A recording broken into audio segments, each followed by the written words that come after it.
Welcome to the Family Electric Ghost podcast, and we're going to have a great treat today. Just want to, for the first time, we're going to have Amaranthia and Claire from Sista Creatives Rising, along with Chi, all working on the project COVID Climate Future. And we're all together. We're a family, Claire, Emma, and myself. And I wanted to, note that to the audience because it's the first time we've ever been on camera at the same time. But we're going to do our introductions. I'm the host, Family Electric Ghost. I host this podcast. My pronouns are he, him. I'm a light-skinned black man wearing silver stainless steel rimmed glasses, wearing a black Family Electric Ghost hoodie, standing in my office recording studio. So, Chi, you want to introduce yourself? Yeah, sure. I'm Chi. I use they, them pronouns. I am a assistant graphics artist with Amaranthia and Claire for Sista Creatives Rising's COVID, Climate, and Future Art in Mind. And for self-description, I am a light-skinned biracial black person wearing a red fuzzy hat, black rimmed glasses, a silver chain, black earrings, and a black t-shirt against a white background. I'll go next. I'm Amaranthia Scipia, and my pronouns are she, her, and I am the co-founder of Sista Creatives Rising with my mom, Claire, who's right next to me. And I am wearing a black hat. It's kind of like a newsboy cap kind of shape, and I have these round, clear-rimmed glasses. I am a 25-year-old, soon 26-year-old young black woman, and I have this kind of newspaper printed open shirt, and then this white shirt here, which actually has our other graphic designers design on it. Nabila will be on later on another episode. Her character Macwire, which is like a chibi blonde character with bunny ears, and I'm sitting on a couch, and you can see like a lotus pillow that's like crochet, and some other crochet pillows like a sunflower and the sun. And yeah. Hi, I'm Claire Jones. I'm a 62-year-old black woman. I'm wearing large framed red glasses. I have silver hair, very low cut, and my glasses have a chain around them, silverish chain around them. I'm wearing a black jacket with an explosion of colors of like pink and green on the front and green stitching around the collar. I have on necklaces, and I am sitting next to Amaranthia, the same background, and some Japanese art on the back. She, her. Okay, great. So we've done our introductions, and we're going to talk about the interaction between everybody who's on the screen today, because we're all on the project, and the founders are here, and Chi's here. But I wanted to go into Chi, what you do as a 31-year-old artist, you're a graphic designer, mental health care worker. How did you get into art? Like, what made you want to actually be an artist? I think for myself, I kind of just naturally stumbled into it because I had always grown up drawing. My mom also was just like an artist for fun. Like, she never was a professional or anything, but she was just naturally talented, and she would always just like paint like little small murals around the house and just sit down with us and like draw together. So it's something I've been doing since I was young, and I just kind of naturally progressed on my own. I didn't do any like formal training or anything like that. And I've always enjoyed it. It's been like a source of joy and also like a way to help myself regulate. So I've just always used it for my own personal benefit. But then as I got encouraged by like friends, family, and like other members of my support circle to start publishing some of my art online, I started doing that, and came to opportunities from friends and other people to contribute to like larger projects with my art, which has been a lot of fun. And I actually got the opportunity to work here with Sista Creatives by doing pretty much just that, being in online spaces together, sharing my art, and getting connected with fellow creatives, which has been a great experience. And as far as being like a mental health care worker, that's something that I've just always felt passionate about because of just my own mental health experience and growing up with like anxiety and depression and feeling like needing that extra support as a kid, not really having adults around me that were educated in that sense in terms of like how to provide that support. So now wanting to be that adult to kids that I work with. So it kind of works that way too, where art can be used as a therapeutic tool. It could also be used as just like a way for self-expression and fun, and a way to connect with clients that way as well. So art's like pretty much everything. Sounds like there's a lot of synergy, because when I talk to a lot of creators, and I created this podcast back in 2016, primarily dealing with creators to give them a space to kind of talk about what made it possible for them to have that permission structure to actually go and show their art, put their art into the ether. Because a lot of people will hold their art back, not feel that they can present it. Like in that process, it seems like you were encouraged. Some people who are not encouraged. But was there like a breakthrough point where you realized like, wow, I can actually thread the needle and do this as something, as part of my life as an artist? Yeah. So I think like what you said, Keith, like a lot of people do hold themselves back and don't like take that step to putting themselves out there. I was very much in that place for a long time.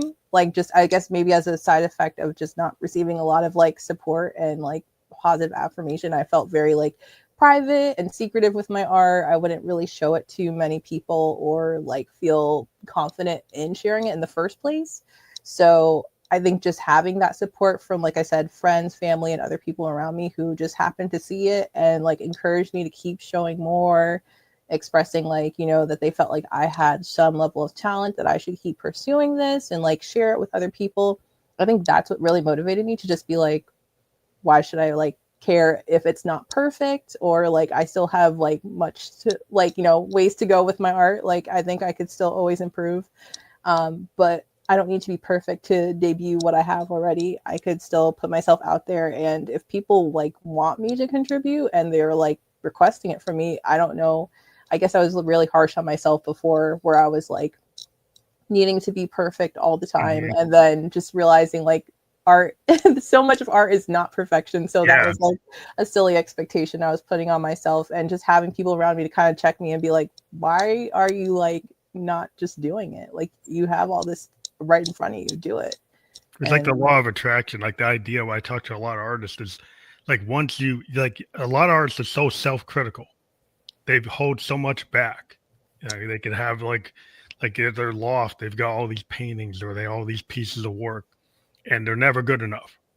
But there's some point, it's like you're your own self-critic. Like if you're probably your own, like a lot of times with art, you hold back so much because you're your worst enemy, because like until you actually put it out in the world, you have no idea if it's going to resonate. So now that we have this internet, and then people can be virtual, you can throw things into the ether or put it out there, and you don't know what's going to stick.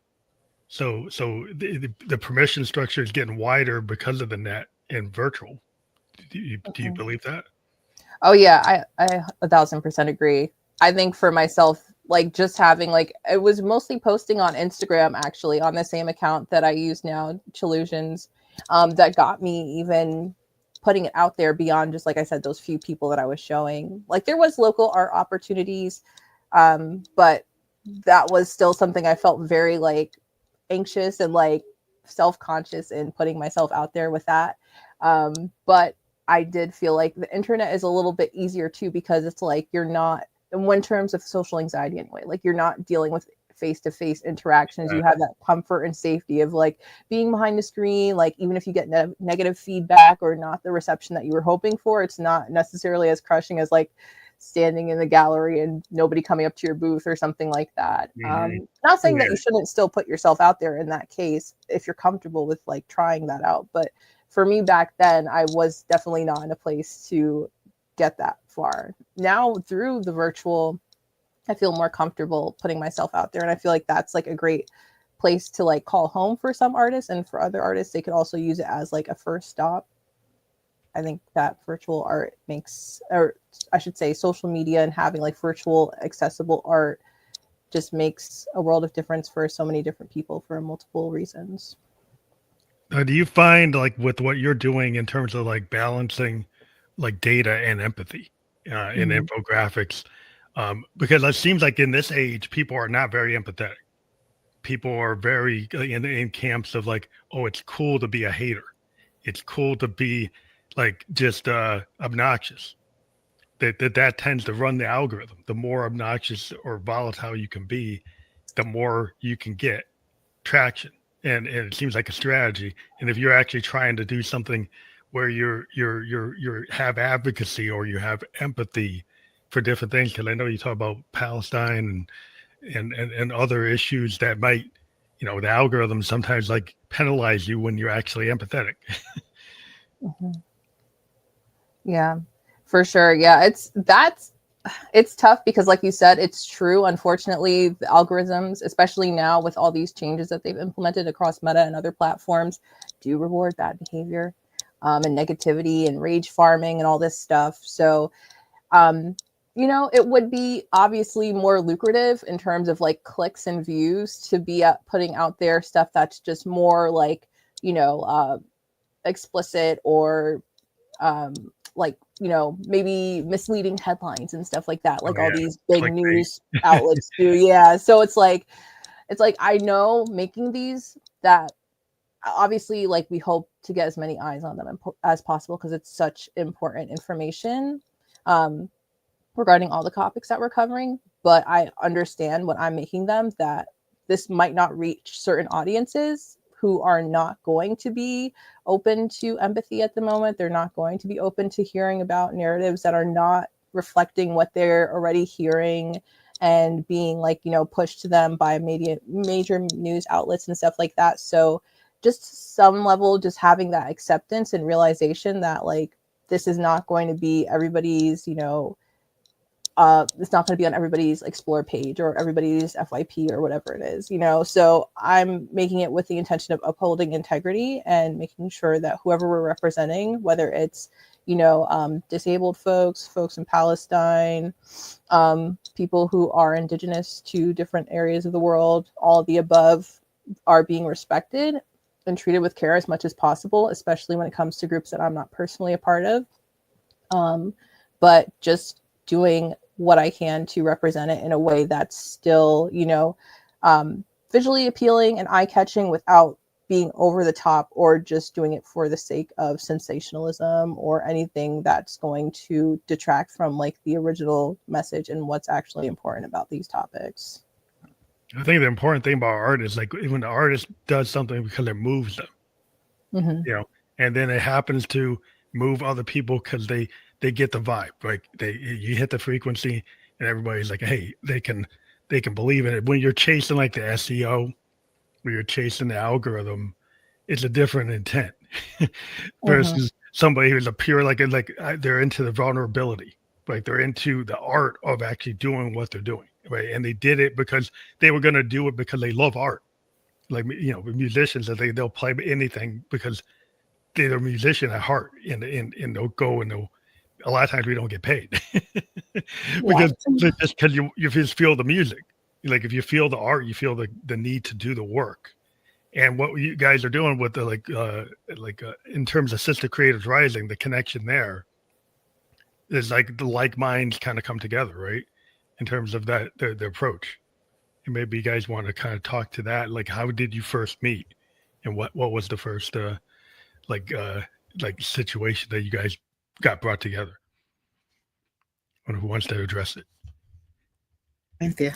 Oh, I can go. Yeah, so I guess it was 2023, right? I think that's how we met virtually. Yeah, the first time. Yeah. Yeah, so there was COVID. There was a lot of COVIDing groups because all of us are still masking because we're all disabled.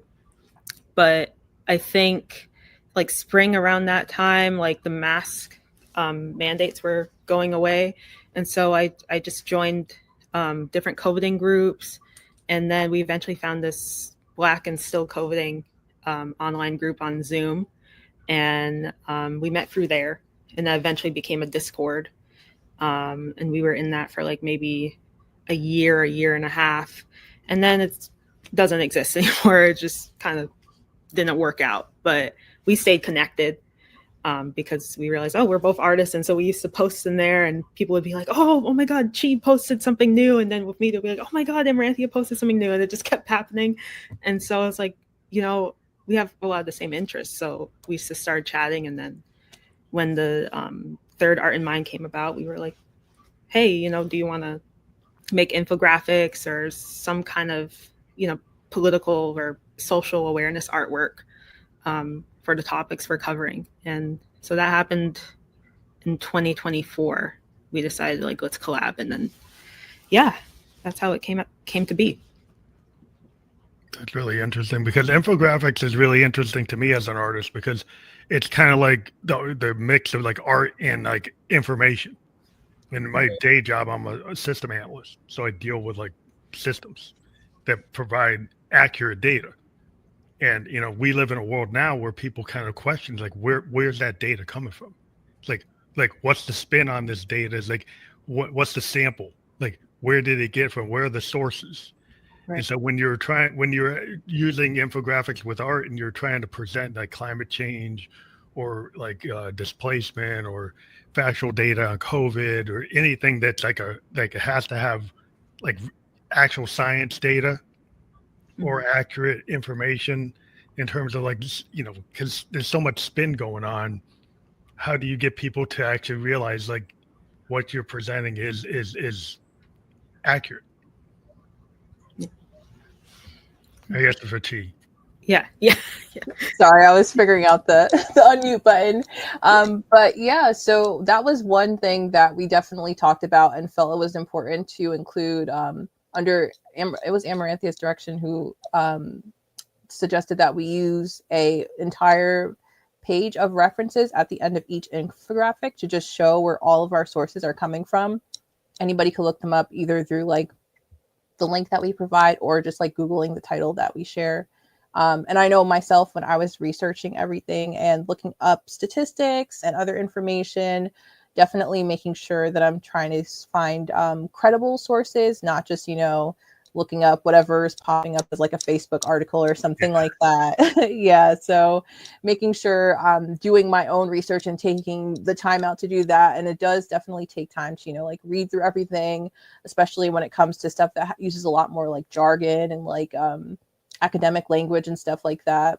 Acronyms. You know, yeah, exactly. So it definitely takes more work to actually go through and verify and just be really thorough and follow through with research. But it's something that we really wanted to make sure that we did with our infographics, just so that we are making sure that people are getting the proper information, but also aren't feeling like, you know, misled or like it would be hard for themselves to be able to seek more of this information themselves, because we're just giving little blurbs of like the most important points. But of course, everything is really nuanced and, you know, has a lot more detail to it than just what we're sharing, even though we're not trying to misrepresent anything with what we share. Like, it's all relevant to what else is there. But if they want to know the full picture, definitely having a way for them to try to check out the whole article themselves. But if you know you don't have the time to do that, or the article isn't really accessible for your like ability as far as like reading, or just like sitting there and having to like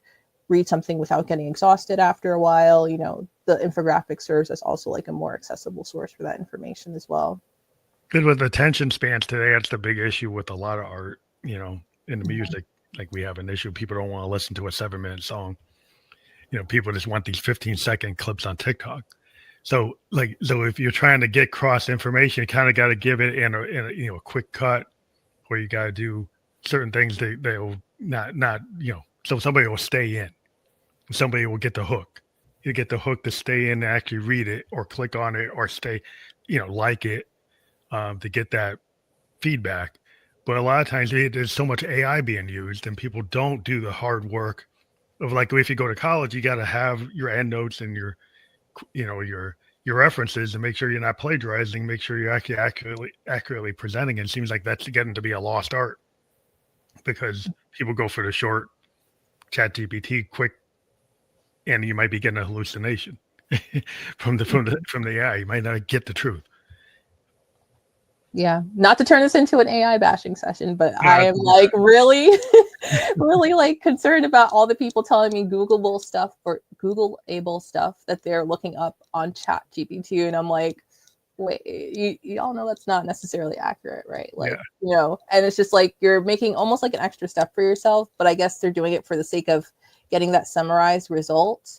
But then, like you're saying, that's not necessarily what we need to be reading. Like that's sometimes maybe working out, but there's too many variables there to say that it's a reliable, credible source.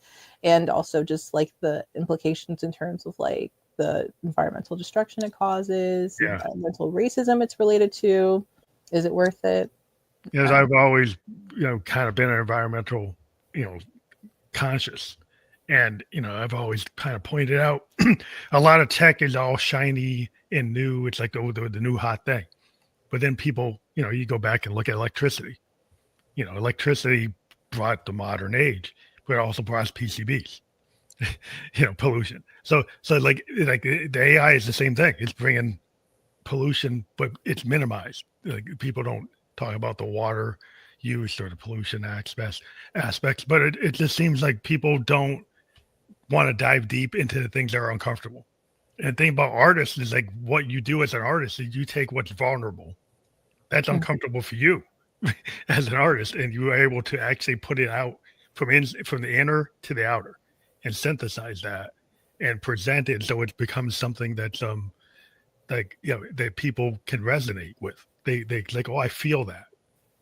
That's what you do as an artist. Like your personal experience shapes your visual narratives, right?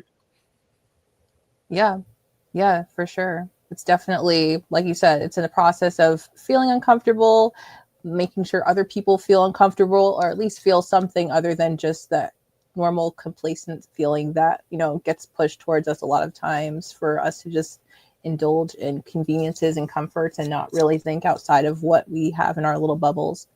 So yeah, it's an interesting process. I'd say, like, especially when it comes to like, like for example, the ones I'm doing about Palestine, I'm finishing up right now, and just being like really careful and intentional with making sure that, because it is uncomfortable to think about, and just also like, again, face that reality, and then also be the person tasked with representing it for what we want to do with our infographics in terms of like how I'm visually depicting things with art. So just having to take that time to be like really careful and intentional, kind of like questioning myself, questioning my work, like, not for the sake of like perfectionism, but just making sure like, is this the best way to represent this?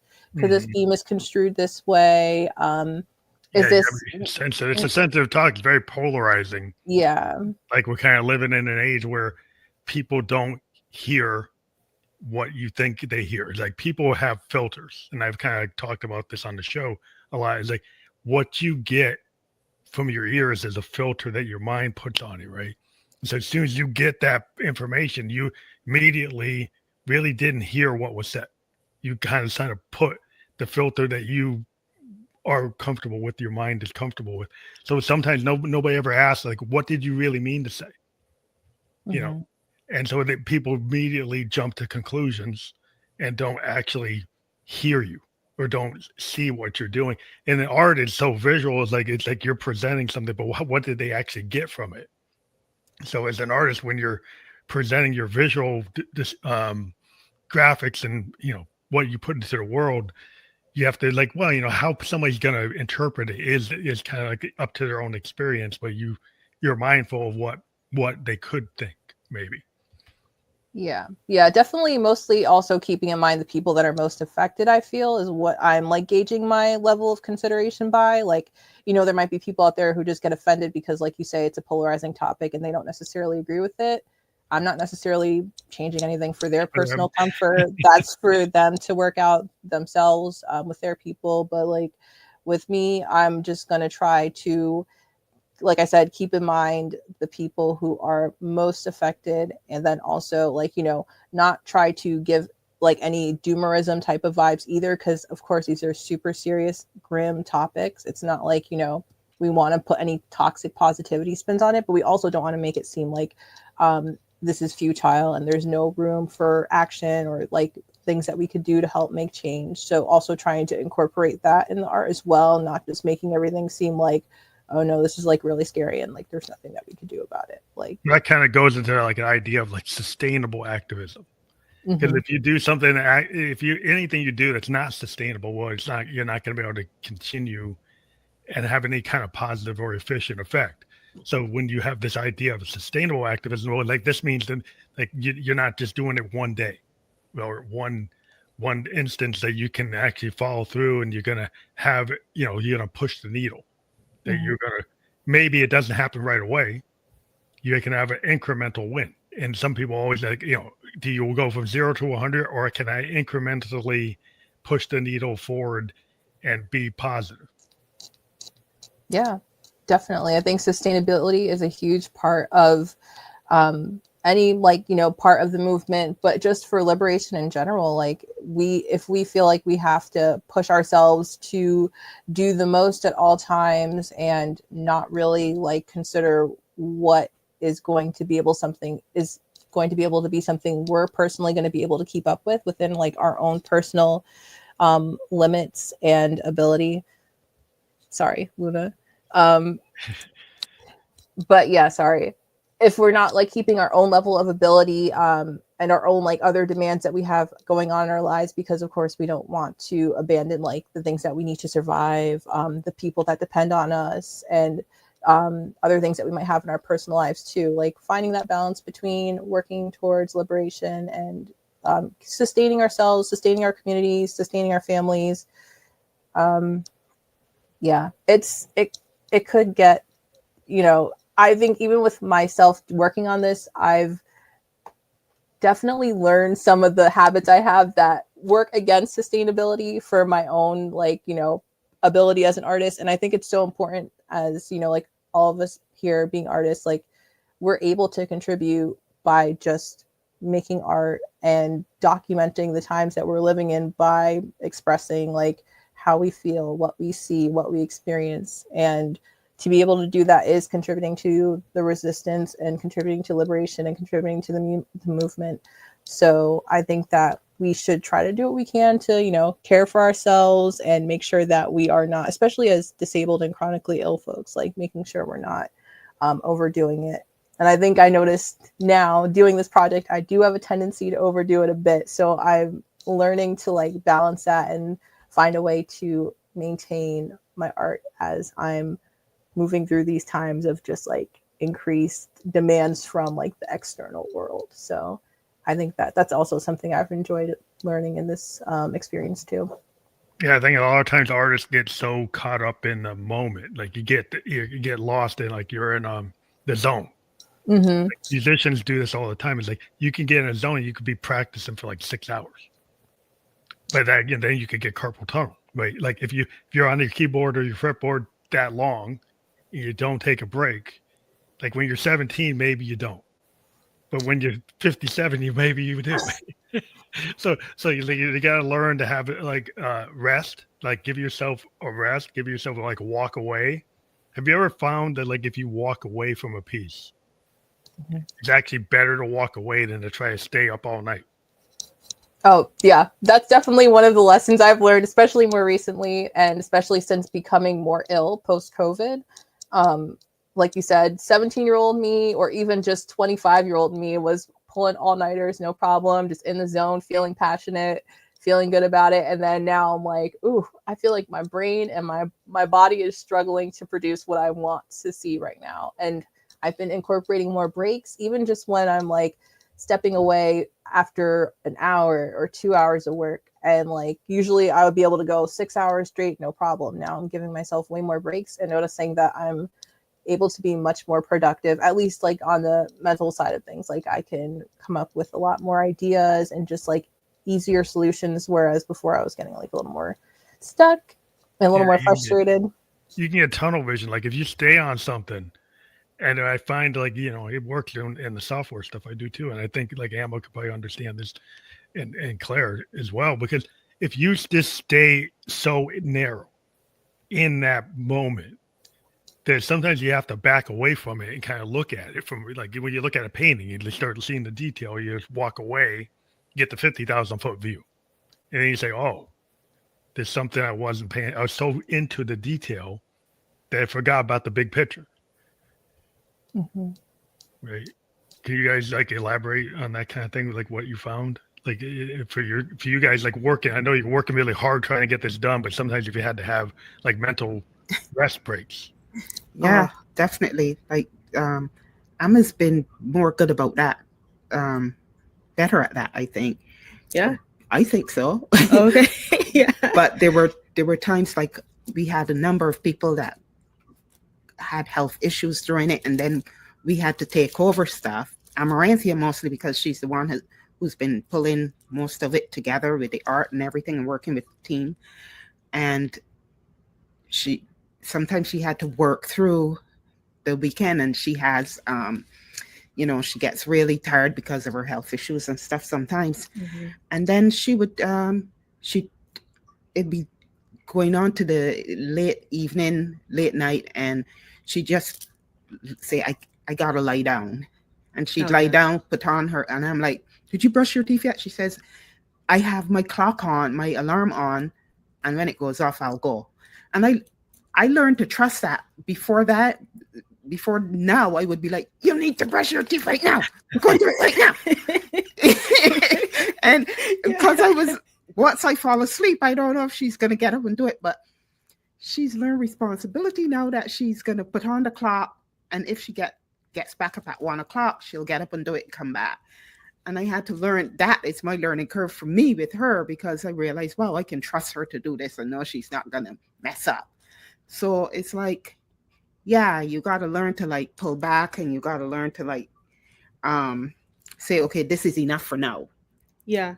I think I've been kind of going through the same thing as Chi, like realizing, oh, I have these habits where I would just stay up like till 3 a.m. or something. Mm-hmm. And to get it all done. As I get older, and I'm like, I guess as I get closer to my 30s, I'm like, I can't do that anymore.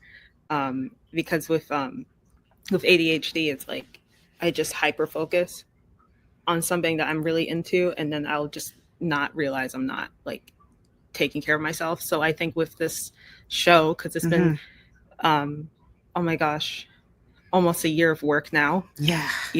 Working with like, I think at first it was 15, and then people dropped out because of health issues. So now I think it's about like 12 total.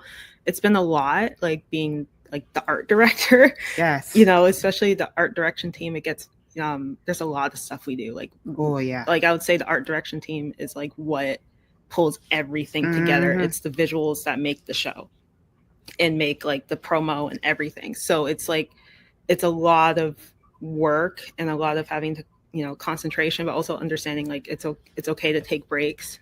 And like when Mina died. Yeah, when our cat died. Mina, we took a lot of obstacles like that. It seems like a lot of pets have been passing away. Yeah.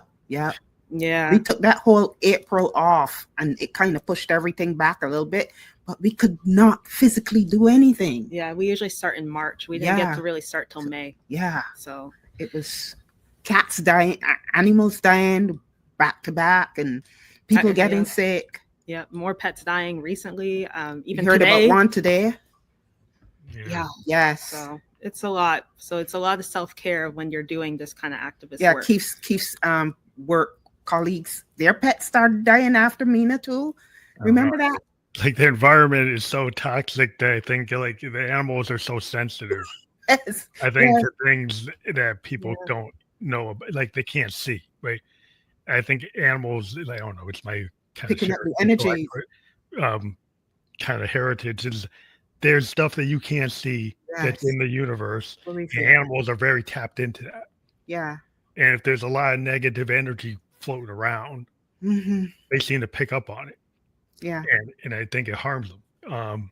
And so there's like, that toxicity, artists, we take that and we turn it into something positive. We kind of channel what we feel, that we're able to feel things. But because we can feel things, sometimes we need to take that break, like you're saying, because like if you don't take that break, it's going to be overwhelming. Yep. Yeah. And that's why we space it out so much. So like why we like to try to do a year in of like advance. preparation and stuff. And that's why like we've been extending deadlines all the time because, you know, we have like a goal. But then if one of us gets sick or we're just overwhelmed with like what's going on in our personal lives, and we try to make sure there's that space because it's just been wild back to back. And a year is still not enough, you know. And what happens is that what's funny about this whole thing, we start a year in advance. We know that stuff is going to hit the fan, but it always hits the fan when we're in the last stretch. always hits sometimes the day of the show. It's Murphy's Law. You know, like in project management, that's what happens all the time. Yeah. And you have to be very flexible. You have to be very creative, and you have to don't let them see you sweat. No. Don't let them see you sweat. No. You just gotta say this is going on no matter what. Yeah. Yep. You know, that's how it is. You know, with physical shows and virtual shows, it's even more so because anything could kick off. Virtual because it's so dependent on the tech. So. Yeah. Has the tech ever been a hindrance, or has it been just a help? Because I know tech, you know, a lot of people, you know, I would think it's like nobody's tech challenge here, I would hope. But like, hello, you guys know this. Oh, well, I thought you got better. Hello, better, maybe not. I leave it to them. So I'm like, what? You don't know what's going on. Amaranthia will give me a phone. Here's an article to look, and then suddenly it went to some other article, and she's like, a new app, or a new app, something's downloading, and I'm like, what happened? It's really bad. Is it like a curse and a blessing, the ability to do the online, in the virtual, or has there always been like the positivity aspects of it always are the most important aspects of it? I feel like we could each answer that. Chi, you want to go first? Yeah, I feel like for me, I haven't like done any, maybe because I haven't done anything that was dependent on a certain like kickoff time or like any live streaming so far. Like this is going to be my first time with working with Art in Mind that I'm going to do like a live virtual show.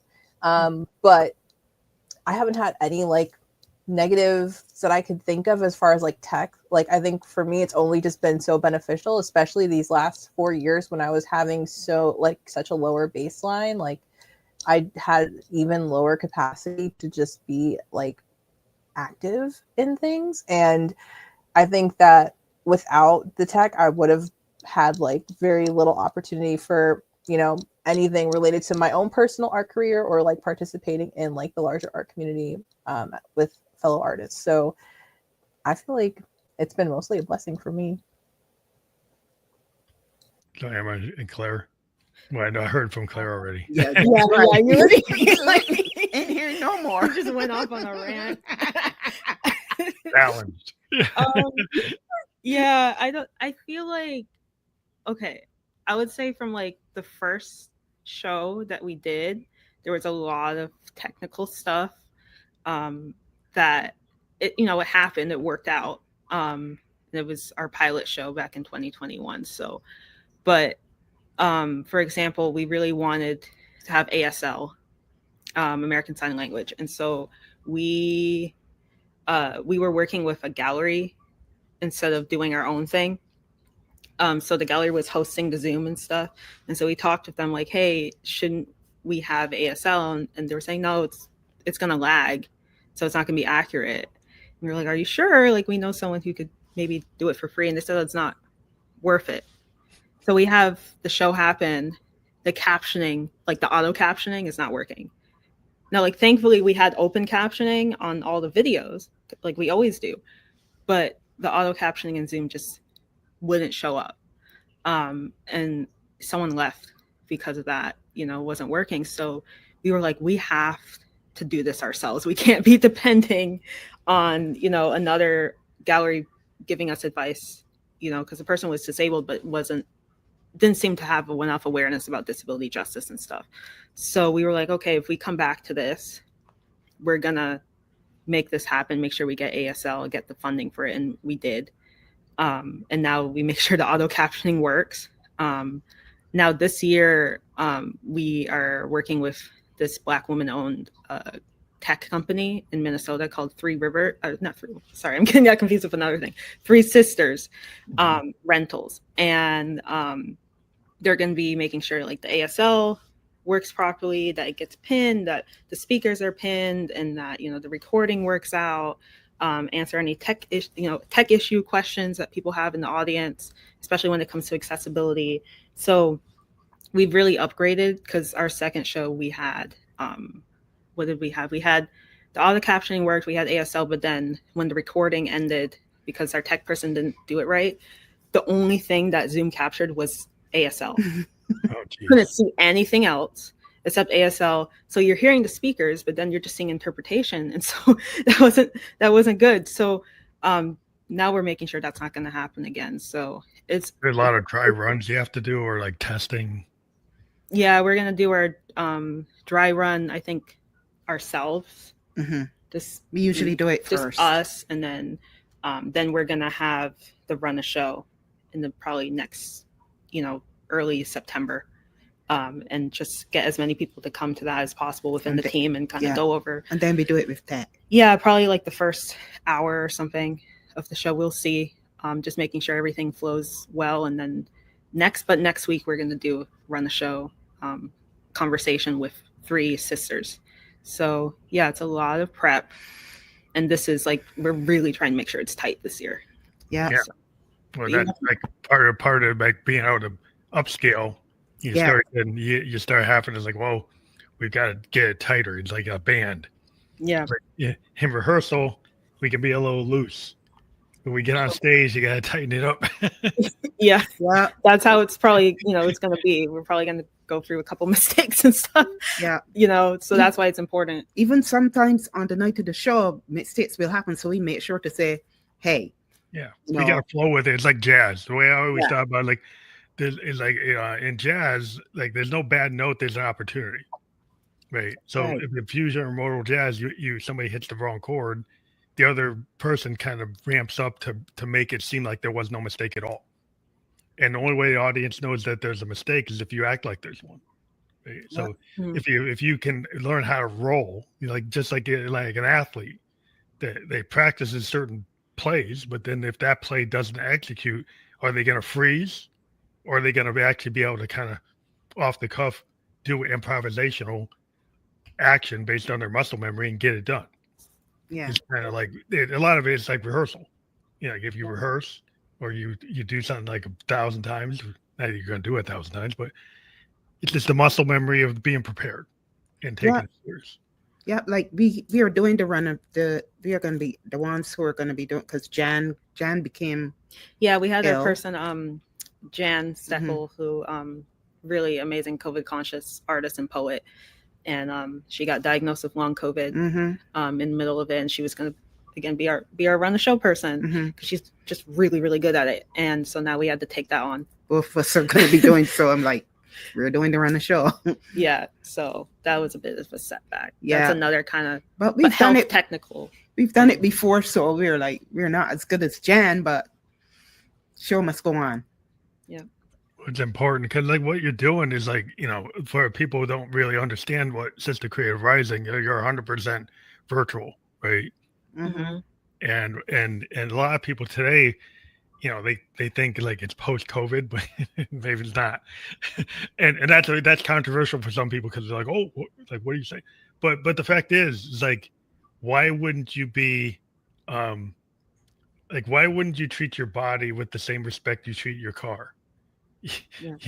Like if your car has an emergency light on, you get real concerned, right? And you want to make sure you do everything right. But your body, like I can just let that go. I can just not pay attention. It's like it seems to me it's just being proactive, and then people look at you like, why are you being proactive? Well, I care about my health. I want to be here. Yeah, that's right. Exactly. Well, for me, I'm in preventative cancer treatment, and I don't want to be in the hospital if I don't have to.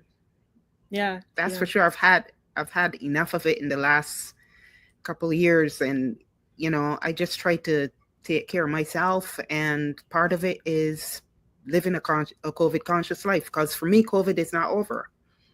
You know, it's not. And I know I fortunately, knock on wood, have not had COVID. And so I do everything I can do not to catch it, because my health issues are going to be compounded, you know, if it enters my body. So I'm very conscious of that. So masking for me is, as far as I'm concerned, as long as it's the way it is out there, will be a lifetime venture for me. Yeah, because when nobody's like giving us a solution that wipes it out, right? You know, it's like we're not getting like a vaccine that eliminates it, like, you know, polio. You know, it's not being done that way. We're getting something more. It's like even when you get the vaccine, it doesn't really cover you 100%. So I don't know. People don't seem to understand the situation that we're in, but you know, that's because there's reasons why the system wants you to like not be masked, because like, oh, you can't buy that product, you can't go to this event, you can't do like there's a lot of monetary reasons why things are set up the way they are, but you have to kind of understand, it's like, well, I understand what their goals are, but I have my own goals. That's right. That's right. That's Yeah. right. Yeah. And who's going to take care of me? Are you going to make sure my mortgage is paid, my No. car note is paid? Are you going to make sure I have food on the table? Are you going to do all those things for me? Safety net is being reduced, and then they're telling you, "Oh, go out and don't worry about it." Exactly. Yeah.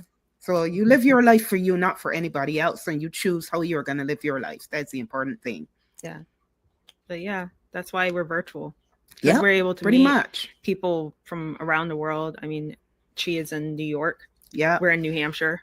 Yep. We got people in. We have Indonesia. Yeah, Nabila, our other assistant, is in Indonesia. She's the whole thing. Yeah. Yes. Yeah, she's been with us since 2021. So like we have people from all around the world. Yep. And that's what we say our slogan for Art and Mind is creating change from this couch. Everything is done from right here. But you can do a lot. You can do a lot. Like what I always find when I talk to creatives is creatives can be kind of not, you know, they need a place to do the work. So they kind of get away from society. They go to their kind of private space, and they can be cool with being in that space kind of by themselves. I've talked to so many creative people, like 1,200 interviews, and like creative people can pull away from the crowd, and then they've pulled, like I don't know, we are able to be very empathetic about what's going on inside and outside, and then we synthesize that. But we need a space to do that, so we can be away from people and create. And other people maybe don't have that. They kind of more needy in terms of having that connection, but we can be more satisfied with ourselves in that space, which is kind of odd. But do you find that? I mean, you can be cool with yourself. With it. Yeah, I would say for us. I mean, yeah, my mom. Yeah. Yes. Sorry. Yeah, go ahead, Chi. Oh, yeah. Go ahead. Sorry, I didn't realize. I was just going to agree and say same. I feel very comfortable creating solo. I do also like to do like collaborative, and like I have enjoyed doing the virtual collaboration and like communal stuff, but I'm also very comfortable just giving myself my space and letting myself express whatever's going on. Are there lessons learned, and maybe we can go around the room, that like key lessons learned from what you've been doing in this project, that people can like take away from what you've like learned, that you would like tell other people maybe, or going into this kind of space of like wanting to do collaborative work and do it on the net and do it like virtually? Are there big lessons learned that the audience could maybe you could speak to? Maybe I don't know if we want to go around. Who wants to address it first? Oh, okay. Yeah. Lessons learned. I think, wow, there's been so much, especially this year. I would say, I mean, the major thing is rest. I mean, we wanted to expand the team a lot this year. Like I said, we started off at around like 15, 16 people, including us. But I think we just wanted to be able to have more people do more things so we wouldn't get burnt out. And then as people started leaving because of like health and COVID and stuff, which shows how COVID isn't over because so many people are being affected by it right now. And I even got messages in the last day or so, like more people being affected. So it's been a lot of like trying to figure out how to not burn out. And when, you know, we feel close to, like we felt that in the last week because so much has changed, or, you know, within the team or whatever. So we realized, okay, really taking those breaks. It's just making sure that I'm not staying up late, even if I'm not done with something. Like last night, I was working on our website because we launched the Art in Mind, COVID Climate, and our future tickets today. And I was trying to do the website, and then it just was taking too long. And I was like, well, I could stay up till 3 a.m. And then next thing you know, I'm going to be off for the rest of the day. And then I have to still launch everything. Or I could get my sleep and then just try to get up a little early and, you know, do it. And so that's the kind of stuff I'm learning, where in the last 2 shows, I would have just stayed up till like 5 o'clock and not cared. And then I would have been feeling sick and terrible for the whole day. And so, and I realized I didn't get all the accessibility stuff done I wanted to, but we still needed to launch. So I just put a note saying, hey, there's still accessibility changes happening. So it's that kind of self-care. So yeah, but just hoping for the next one, whenever it happens, that we can expand. So then we have more people to offset things. So yeah, for me, a number of things, like I guess it's the funding part of it. Like all of a sudden we learned that people were losing funds. We started seeing it immediately as soon as it hit, and we were like, oh my goodness, what are we gonna do here? We have these deadlines to meet. And we were like, okay, we had the discussion and we said, let's approach people directly, instead of, because we wrote so many grants, and the grants were coming in, and we started getting all these rejections, and we were like, we're not going to meet our goal. And then we were like, oh, so if we don't meet our goal, do we not do the show? What do we do? And I said, no, we can't not do the show, because we've already had some funds already. We got to make sure we do something, even if it's small. If we're going to get something up. And so we started to approach people directly, and then we fundraised for Juneteenth, and it started coming in. We didn't get the full amount. We didn't get our stipend, or, you know, we got part of it because one of the team members did a fundraiser, and that really brought in some of it for us. But we got about half of it. We got half of it, but we made sure we were looking, okay, it's the team, making sure the team gets paid, make sure the artist gets paid, make sure all these people get paid so we can put up this stuff, you know, and here we are. We pretty much got to about how much? 10,000, half of what we wanted. Oh my gosh, or I think close we reached to it. over 10,000. We were able to we just had to flip so many things. And for me, that was like, you know, learning to be resilient, learning to be flexible, learning to be creative, you know. It's okay. Agile. It's okay to get rid of some plans. You have to, because iterative approach. Yeah, exactly. Because you see something because your vision when you started out was all the way to Z, doesn't mean it's going to be all the way to Z in the end. Yeah, you know what I'm saying? So the iterative approach, you can like kind of, that's what kind of modern software does. Like we build stuff where we can have this big idea, but we'll put out 1.1, 1.2, 1.4, 1.51, right? And so even though version 5 was really what we wanted to do, what we put out in the market was version 1.21. So we still got something out there. Put out something. Yeah. So the idea is like, get it out there. And even if it wasn't the full idea, we can incrementally get a lot of it out there. Maybe we got 1/5 of it out there, but it's still better than having nothing out there. Exactly. You know, and just don't get down in the dumps. Yes, you can, believe me, you can have those days where you're down in the dumps, but always know that the sun is going to rise again. And, you know, it's not always going to be like this, but don't discount what you're feeling, but just know that the flow has to go. And that's how we kind of approach it, you know? Yeah. I'll pass it to Chi. Yeah, I was going to say for myself, I probably echo what Amaranthia already said about self-care. And like we talked about before, like just setting those boundaries with ourselves as artists and not overdoing it. I feel like that was like the biggest thing for me. Like I said, 5 years ago was not a problem to do an all-nighter. Now I'm like, I need to honor my body because the few times that I did stay up and like send in that stuff at like 5, 6 a.m., I was paying for it for the next few days. And it like caused more setbacks that way because then I'm behind on everything else that I have to do too. So definitely making progress there. And I think that everybody could benefit from that regardless of your level of ability and like personal like strength and stamina. I think it's just good to get to bed no matter what.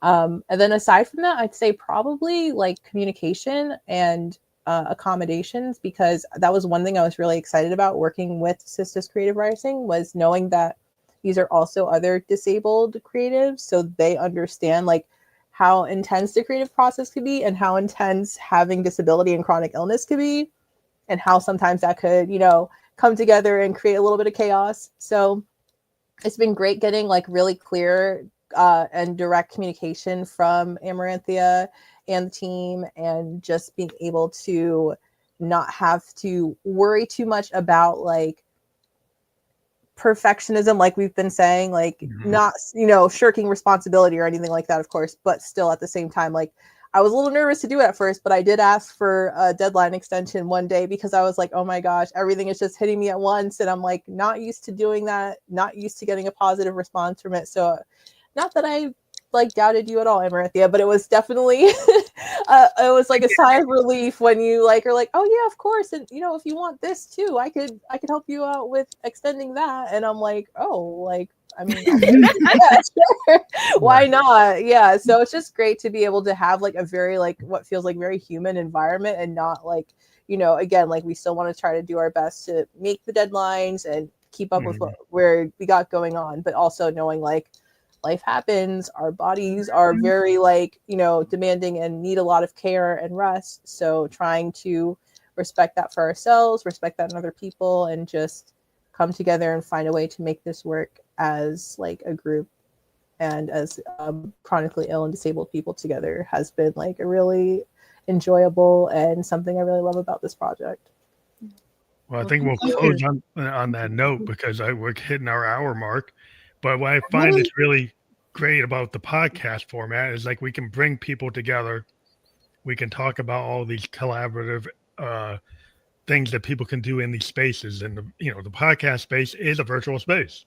You know, it's a big virtual space that's out there in the world. And people say, oh, we don't like these. Well, that's what a podcast is for the most part. Most of them are done remotely. And we can talk to people from around the world. We can talk to collectives that are very diverse, get different points of view, have artists meet other artists, get opportunities because we're out there in the space. Well, you guys putting this out there, it just puts out, a lot of positivity, because what everyone is doing is pushing things forward and giving people information, giving people art, giving people a diversity of thought and opinion and view, which I think is necessary in a society like that's functioning, is to have alternative points of view. So I want to thank you guys for putting that out there and being advocates for people. And I want to thank you for being on the show today. Thank you. Well, Yeah, thanks for having us. Thank you. It's nice finally being on your show. Yes. A decade. After 1,200 episodes, you guys are finally on the show. I'm honored to be the guest of the first family podcast. That's pretty cool. It's really cool. What number is this? 1,201? Nah, we're almost at 1,300. Like this is like 68 or something like that. Oh wow. All right. Congrats. All right. Thank you. Have a great night. Yeah. You too.